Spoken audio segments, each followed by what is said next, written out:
Welcome back to the LC Experience. We got a March Madness podcast for you guys today. I'm Zane Stewart alongside Owen DeBar. and we are going to talk in a little bit of everything March Madness. We're going to teach you guys how to make the perfect bracket. I'm a huge March Madness fan. Can't wait to kick this one off, Owen. The best bracket. The best bracket, that's right.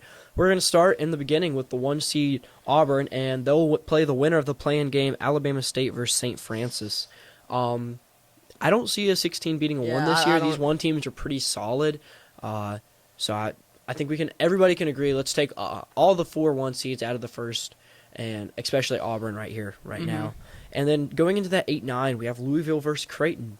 Nah, me personally, I'm going with Creighton on this one. I think they got it in them against Louisville. Well, I've been watching some of Louisville's games recently, and I've liked what I've seen from them. They're an aggressive team, and I think they got a little snubbed maybe with the 8 seed. We'll talk about another team that got snubbed momentarily, so be sure to stick with us. But I have Louisville winning that one. 8-9 ones are very hard to predict, but if you want your bracket to be perfect, go with Louisville. Sure. Next game, we got Michigan and UC San Diego. Yeah, I'm going Michigan on this one. Yeah, UC San Diego is one of those smaller schools that everybody's high on, but we've seen what momentum for a team can do. Michigan's coming off 3 straight wins against ranked teams and a Big Ten championship. Same kind of scenario we saw with NC State last year. A pretty solid team with key players, has momentum going into the postseason. I look for Michigan to do big things. I actually like UC San Diego. I think they're a well-rounded, smaller school, but just not in this matchup. Speeding some stuff up now because those were one of the more controversial ones in this one. Texas A&M versus Yale. I actually have Yale. I have Yale as well. You never bet on an Ivy League school to lose in the first round. Ivy League schools play smart basketball. Yale over Texas A&M. Ole Miss, and then they'll play the winner of the play-in game, San Diego State versus North Carolina. I have Ole Miss mostly for hatred out of North Carolina right now, and just because I think Ole Miss is a better, well-rounded team. I wouldn't be surprised if North Carolina gets some momentum and tries, maybe even beats Ole Miss, but I think Ole Miss is the better team, and that's what we're going to have to bet off right now. I can agree with this one. And that moves us into one of our first controversial ones, and that's Iowa State and Lipscomb. I have Iowa State, big Iowa State fan. I just don't think that Lipscomb is quite the same caliber team, as they've had several bad losses like EKU, WGA, EKU again, UNA, QUC, MTSU, as well as schools like smaller but bigger schools like Western Kentucky, Arkansas, and they have a loss to Kentucky, but I'm not going to hold them on that. I'm gonna go with the underdogs. I've not seen Lipscomb play a game this year, but I just believe in them this year.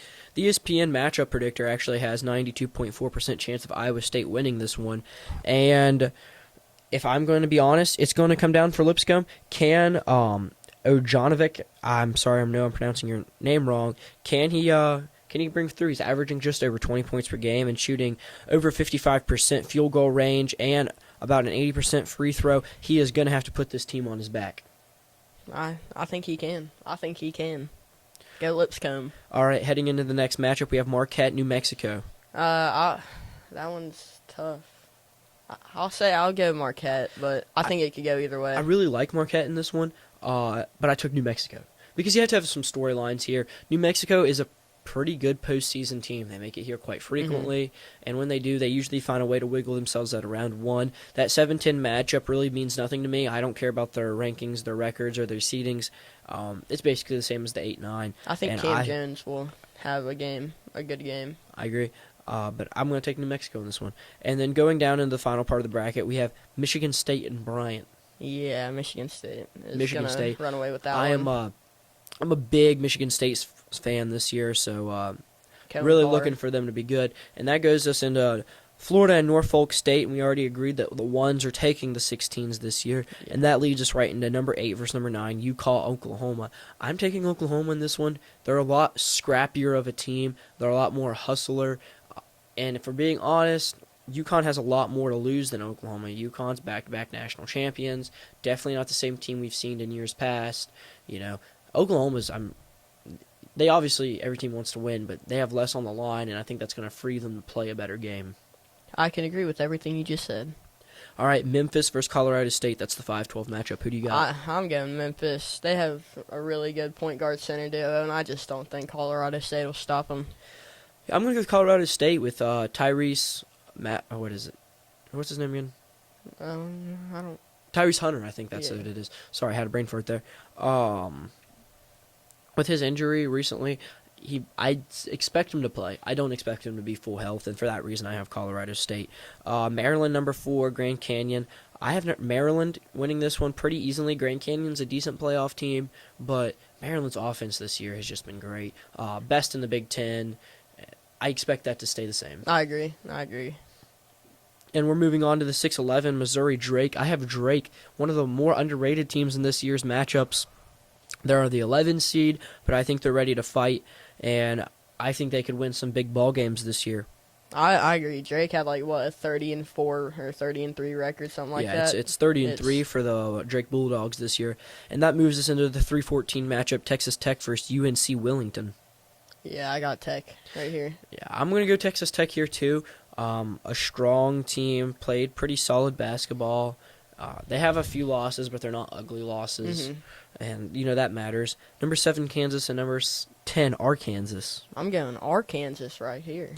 Yeah, I'm not going to go with Arkansas because in order to have Arkansas, you have to have Kansas, and I think Kansas wins this one. Bill Self is a great coach. He knows how to win. He knows when to win. He knows what to do, and at the end of the day, that makes the difference in March Madness is can your coach win, and Bill Self has proven that time and time again. I have Kansas making it out of the first. And that leads us to the final one in this bracket, and that's St. John's versus Omaha, and I think St. John's will take care of business in that one. Yeah. We're back to the top of the bracket on the right side now, and it's Duke versus the play-in game, American versus Mount St. Mary's, and Duke should win that one. Yeah. Superstar Cooper Flagg is a big part of that. Was injured. He is expected to be back to play in round 1 on Thursday or Friday. I don't remember when they play.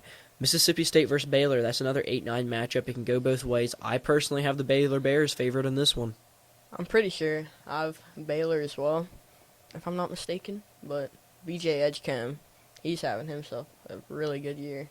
Oregon versus Liberty. This is another one people are trying to predict that upset. Liberty taking down Oregon. I don't think people have realized exactly how many good wins Oregon has early in this season. They've beat Alabama, who's a 2 seed. They've beat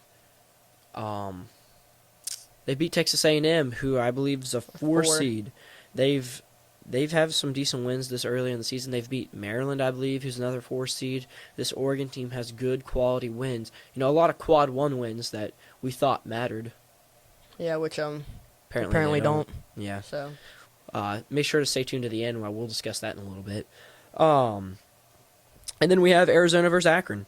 And I personally, another one people are trying to bring Akron. They can be a scrappy team. They're good. I believe they have a fighting chance. I just believe this Arizona team, Big 12 ball, wins championships. And I think they're just too accustomed to winning now with being in the Big 12. They almost had a not great start, but then ended up getting back into it. And They found their rhythm, and that's what matters. As much as I would want Akron to win with Sharon Young from Morgantown, I just don't see it. And what are you thinking on that BYU VCU? VCU, incredible defense. The Rams, I expect them to maybe slow down BYU. But BYU, man, their offense is just so explosive. I know, it seems like they just choose when to score and whenever they want to. It's going to be a close one in my eyes. But I think VCU's taking it, in my opinion. VCU? I think their defense is I'm actually really high on BYU right now. I am favoring offense a little bit more this year, and could that come back to bite me? Potentially, but I think defense wins championships, but offense wins games. And, I don't believe you're going to win a championship with being just a high-powered offense, but I believe you can sneak your way easily into that Elite 8, Final 4, maybe. Yeah, that'll be just a real offense versus defense game right there. Make sure to tune in for that one, guys, if you're a basketball fanatic like us. And that'll bring us into Wisconsin versus Montana, the 3-14 matchup. I got Wisconsin. They put up a good game against Michigan in the Big Ten championship, but couldn't really get it done. So I think they'll have a little bit of redemption right here. Yeah, I agree. I don't see Wisconsin losing in the first round, but I don't think they're a complete team this year. I have them actually losing in the second round to BYU. But St. Mary's versus Vanderbilt. St. Mary's is a team I'm a little high on right now. I feel like they have the capabilities to make a Cinderella run. They have a few impressive quad one wins. Um, I won't be surprised if you see St. Mary's win a few big games this year. I have them winning a few, and Owen does not. I don't think they have it. I've tried to go St. Mary's train a few years, and I've yet to have a good outcome from it in my bracket. Yeah, they're one of those teams that they're either going to make it to the Elite Eight or they're out in the first, and it's hard to predict which one. But that'll bring us to the Alabama Robert Morris game, and I think Alabama's just a little bit out of the Highest league scoring on this one. offense in the country. Mark Sears, he can. Yeah, if you guys want to see some good offense, make sure to watch that part of the bracket. You've got Duke, Oregon, BYU, Wisconsin, Alabama. These are some of your best scoring teams. That's definitely going to be a thriller of a region there if you guys are into some offense. And if you're into defense, maybe look more into Houston's region. Houston, one of the best defensive teams in the nation right now, also shooting the three ball lights out. One of my favorites to win it all this year. I have them winning it all in my bracket. I just don't see anyone stopping them, and they can stop anybody, I think, with that defense. So.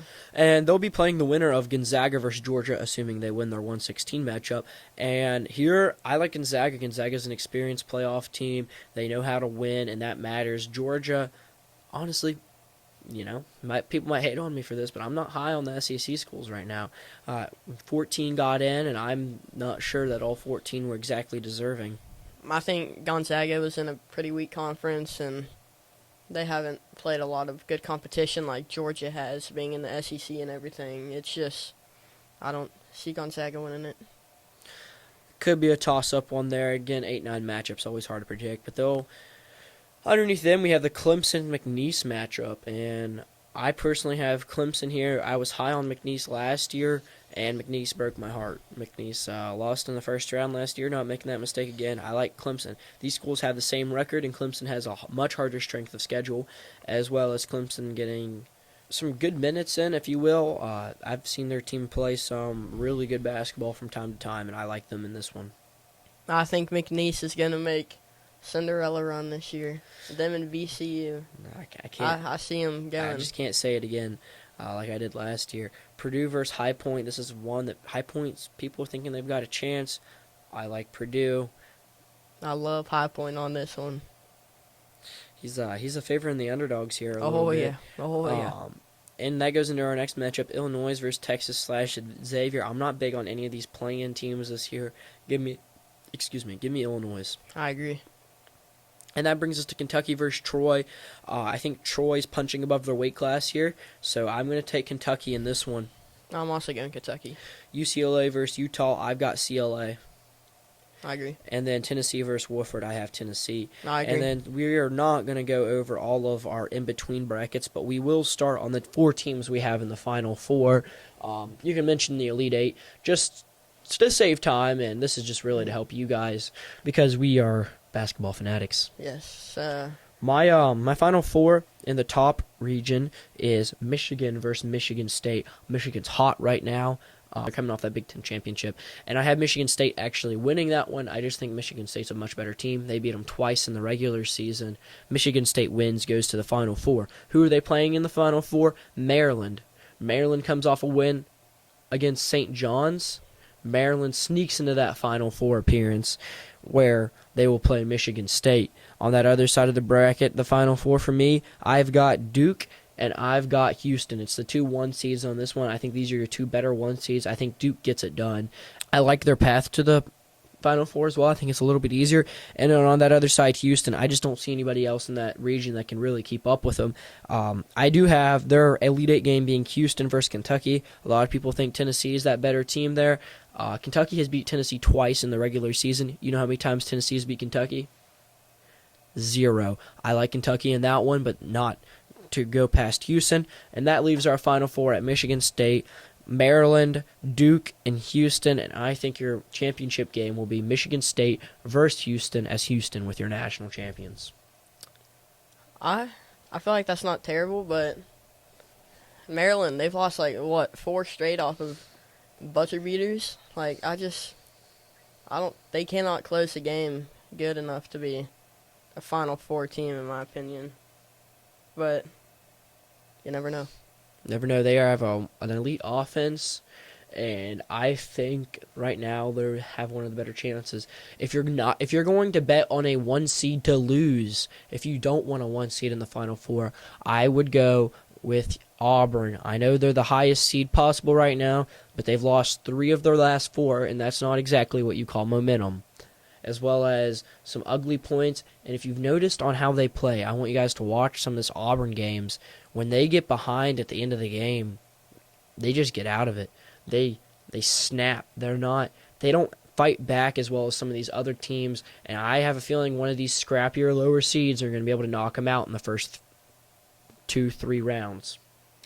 All right, so my Final Four, I got Florida facing against Michigan State, and then I think Florida, they just have so much depth. I don't see Michigan State, like, once their starters get tired, Florida, like, they both have their benches in, Florida's going to run away with it there, I think.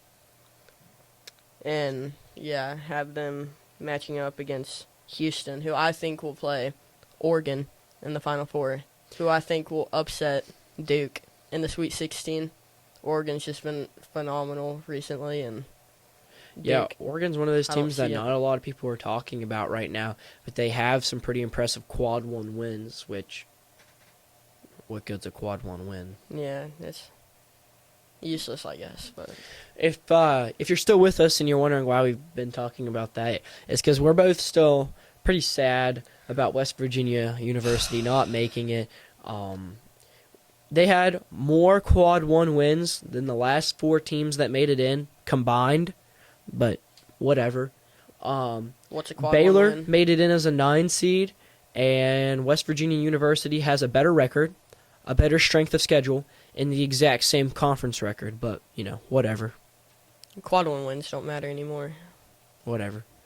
The only thing like a team like UNC has over us is quad 2, but they played like some of the worst quad 2 teams that there was. Yeah, so we Right. stand with you, West Virginia, but that's about all we got for you today in the March Madness. We really hope this helped you guys fill out your brackets. Not already filled out, maybe just a little insight looking into the game.